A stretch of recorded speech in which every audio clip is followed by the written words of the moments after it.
What's that sound?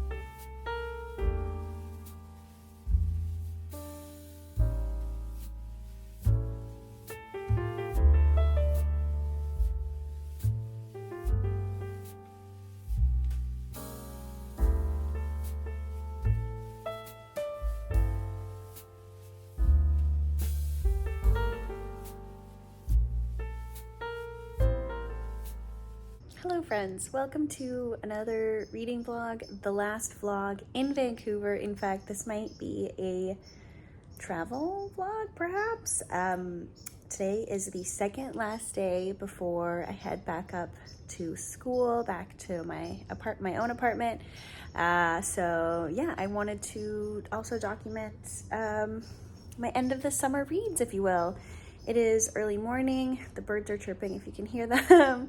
I'm sipping my tea on this beautiful new mug that I got when I went to my favorite island for my dad's birthday.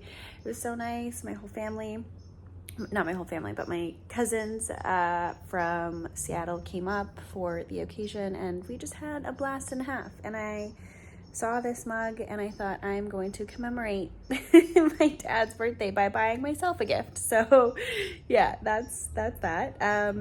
As for my reading material, I am truly, like, when I tell you I am obsessed with Ali Smith, it is not an understatement. I'm reading How to Be Both, and I have to say, I think Ali Smith has been the discovery of the summer.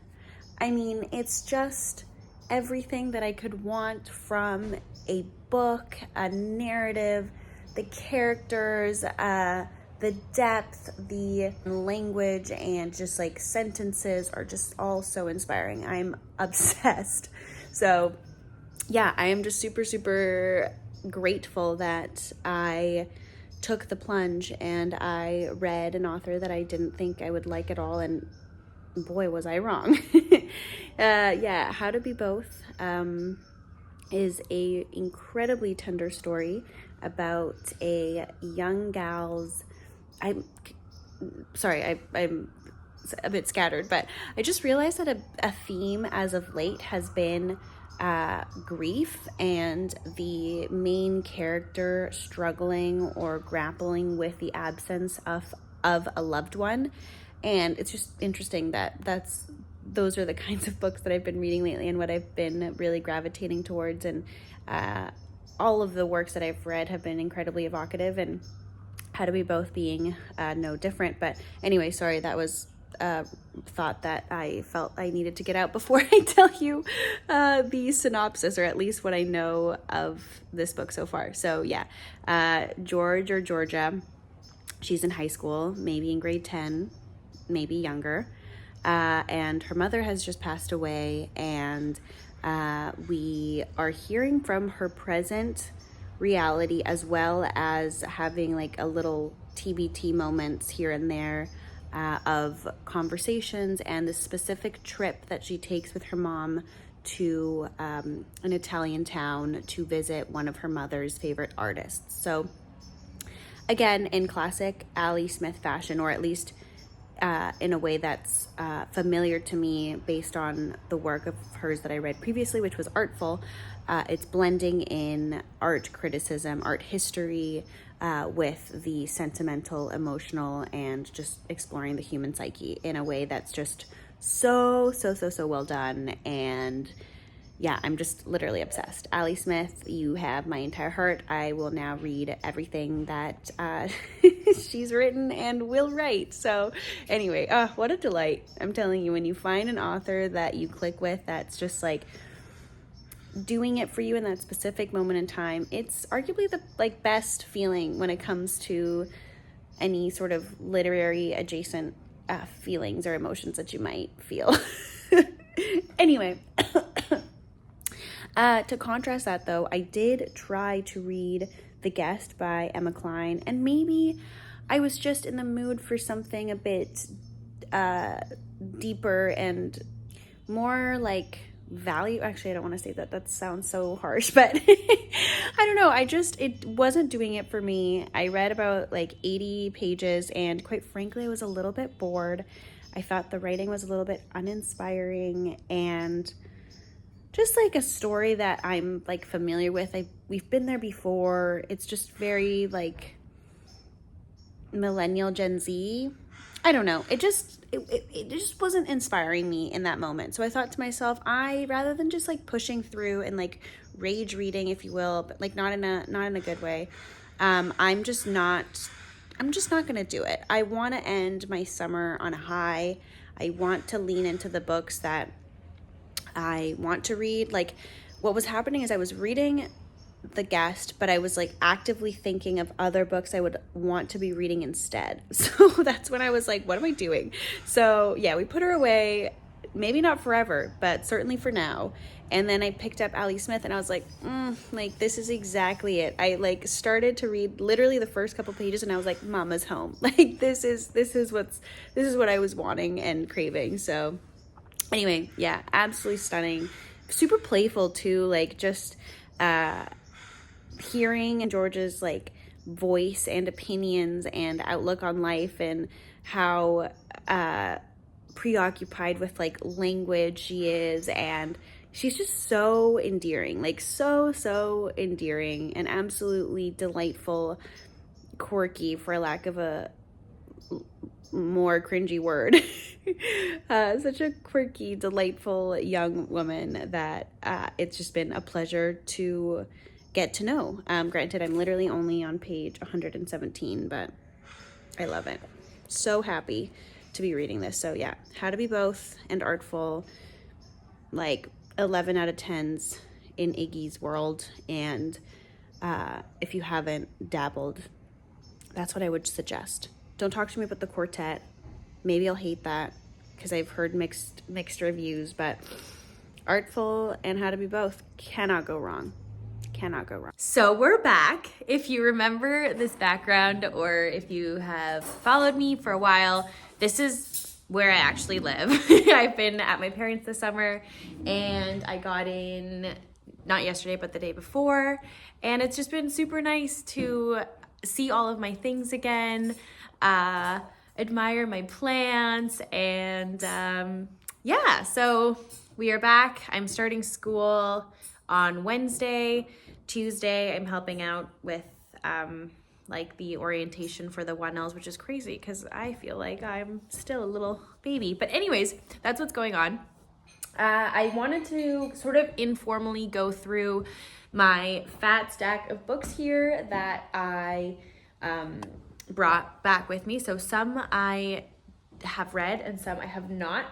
I kind of accomplished my reading goal, or not even goal, but just like I did get through the majority of the books that I'd already owned that I brought down to Vancouver with me. Although, as you can imagine, A, I'm a mood reader, and B, I couldn't resist not buying books. So some of the books that I ended up reading were some that I acquired while I was down there. So anyways, all this to say, I feel really good about what I read. I wish I could have read a bit more, but I don't know, just things came up, and at certain points I opted to be social and do other things other than read, which is totally fine. But yeah, I just kind of wish I would have read more, because I know that once school rolls around, I just won't have as much free time. But anyway, it is what it is. So yeah, informally, we're just going to go through this kind of quickly. I have to put them away, so I just thought we could admire and reflect on what we've read and get excited and curious about what I have yet to read. So the first one here that I'm using as a little coaster, because that's something I forgot to buy. This is my dad's really beautiful table that I'm just terrified to get any sort of water damage. So anyway, back to what's really important. The first book that I bought at one of my favorite bookstores and as well as an author that I just completely fell in love with this summer, Audre Lorde, and this is her autobiography, Zambi, A New Spelling of My Name. Yeah, I was just really happy to find this at the Paper Hound. If you're in Vancouver, check them out because they're just absolutely lovely folks. They have such a considered and curated list of titles, and it's just always so fun to go and see what I find. So this was one of the purchases from there. I read Sister Outsider at the very beginning of the summer, and I have to say that's probably been the most impactful read that I have experienced so far this year. And I immediately wanted to read more of her work because I had read some of her essays here and there sprinkled throughout my undergrad, but I never really, and like sort of forgot, to be quite honest with you. So it was really wonderful to have that revisit and just be kind of blown away again, kind of like I did in those like initial years where I was reading all these things that I was very like unfamiliar with, and I had this like awakening of sorts. So yeah, it was a wonderful experience, and I cannot wait to read this. And on a superficial note, I think the cover is absolutely beautiful. So yeah, really looking forward to that. Then another find at Massey Books, which is another lovely Indigenous owned and operated bookstore in Chinatown that I also really like. I found In Love by Alfred Haynes. And this is extra special because I could not order a copy at the bookstore because it's out of print, I suppose. And no other bookseller in the city, including Evil Chapter / Indigo, did not have this. And one day I'm looking it up at work, and I see that Massey has a used copy, and I was like, oh my God. So I ran over there after work. So this is Pato's favorite book, and they have just talked really highly of it, and I've never really heard anybody else discuss it. So anything that they love, I always kind of keep a mental note to be mindful of should I come across that book, or in this case, I literally hunted this down for the entirety of the summer. So I'm saving this for a rainy day because I think it'll be a really beautiful read. Got a couple here that I did not get to. Maria Gainza, Optic Nerve. These are ruminations on art and I think just like art criticism. It's fiction, or maybe it's auto-fiction. I'm not quite sure, but this was my boss's favorite book. One that I bought right before I finished working at the bookstore before starting law school. So I guess last summer. And I never got around to it. And I also didn't get around to reading this summer. I know a few folks read this for Katie James, her book club, but and I sort of wanted to jump in the bandwagon because I had it, but it escaped me. So we're back. She's back, returning her unread, unfortunately, but I'm sure I'll get to this at some point when I'm kind of feeling like reading something slightly pretentious. I don't know. I'm just making that up. I'm full of shit. Maybe this is not pretentious, but something tells me it is. And then I have Annie John by Jamaica Kincaid. I was really looking forward to reading this, but I don't know, again, it just sort of escaped me. This will be actually really wonderful, though, to read during the school year because it's nice and tiny. And I've said this before, but while I'm in the thick of it, it's really nice to grab a tiny little novella that I know that I can finish and feel like I did something in terms of like advancing in my reading when I'm still really busy. So I will for sure grab onto this at some point. Oh, and it comes, it's at the bookstore a bookmark from my bookstore, but I did not get this. I got this at McLeod's, which is another great bookstore across the street from the Paper Hound, also in Vancouver. Anyway, yeah, so returning this one back to her original resting place, unread, but that's okay. What is found there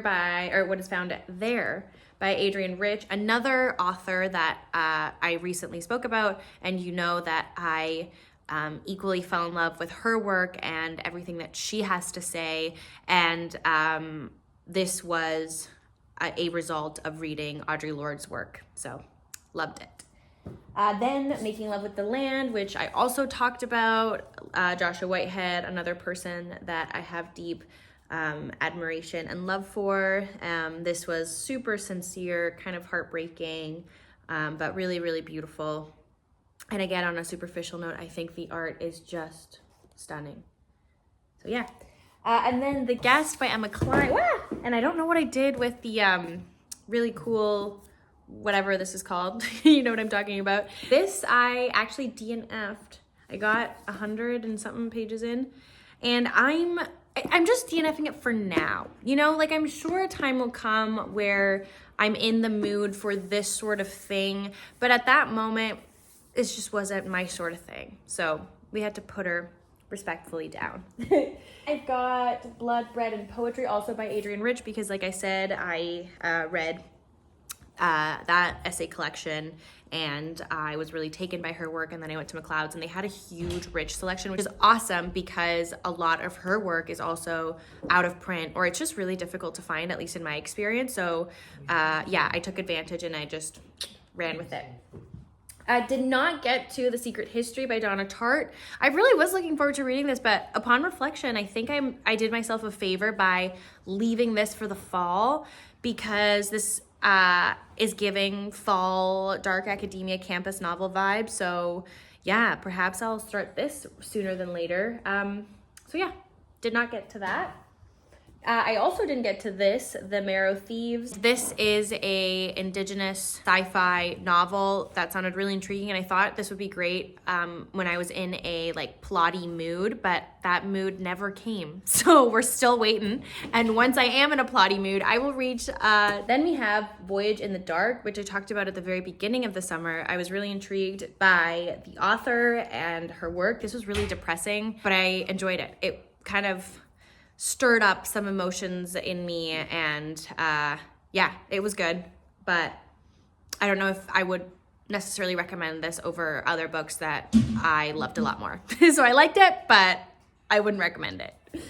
Then we have Sister Outsider, like I said, the Bible of the summer. It was so freaking good. Like I underlined, I read this out loud, I reread some essays. I mean, this is just like the star of the show. If you're gonna get any book that I'm talking about, find this at your library, go to your independent bookstore and like cop this, okay? You will not regret it. Then we've got A Single Man, devoured it. Just perfect, like so cinematic, so stunning. Loved the characters. Yeah, 10 out of 10. Thank you to Pato and thank you to Alex. Those Who Leave and Those Who Stay, the Italian telenovela that everybody should just persevere and get through that first, My Brilliant Friend, because things only get better. And this one was my favorite by far. Talked about it in depth already, but I loved the political landscape and just how prominent that was in the story and its development and where the women are at and what they're concerned with. It was just awesome. Loved it. Loved it. Loved it. If an Egyptian Cannot Speak English, also incredible. Was not expecting it to be as like heavy hitting, or heavy, not heavy hitting, because I have not experienced anything that these characters have experienced by any stretch of the imagination. But yeah, incredible tiny book that took my breath away. So good. Then we have Journal of a Solitude. This book was just one of those things where it was like right book, right time. Everything about this was just a big yes for me. It was just such a pleasure to read. I was like literally smiling from ear to ear. Like, it was so nice. Loved it. Sorry, we are almost done. My dad's woodworking magazine. Okay, then we've got Beloved by Toni Morrison, and I'm ashamed to say, or embarrassed rather, that I'm still intimidated. I was nervy to pick this up all summer, so I just like let it collect dust in the back, but one day I will be brave enough to tackle Toni Morrison, but apparently the summer just wasn't the vibe. It wasn't the time, and that's okay. We're working on it. Then we have Mating by Norman Rush, and this was my latest purchase. Like I said in my last video, 100% blaming Jalen for this purchase because of his interview with Lauren Euler. So Cannot wait to read this. Oh, I also absolutely adore the cover. Again, this was meant to be for that plotty mood, Parable of the Sower by Octavia Butler, but like I said, this mood just never came, so back she goes. Pond, loved. Louise Bennett just does something to me for some reason. It does something to me. Hernan Diaz, my most hated book of the summer, so overhyped in my opinion. Do not recommend. But that's just me. I know a lot of people like it, and it goes without saying. Obviously, reading tastes are so incredibly subjective, but yeah, this is a no. This is a no for me. The Unwritten book by Samantha Hunt. Love her. This was so good. Second place that the sweet Rebecca sent to me. I lent this to a friend and she gave it back to me, and it was just really sweet to read Rebecca's words again and just remember my reading experience of this book that I enjoyed so much. And it's just nice to kind of reconvene with an old friend. You know what I mean? Then we've got my ARCs, which I talked about recently. Death by Landscape, which I'm also so excited about when I'm in the mood for some nonfiction. And then my sweet friend Brietta gave me this graphic novel that I'm so excited about.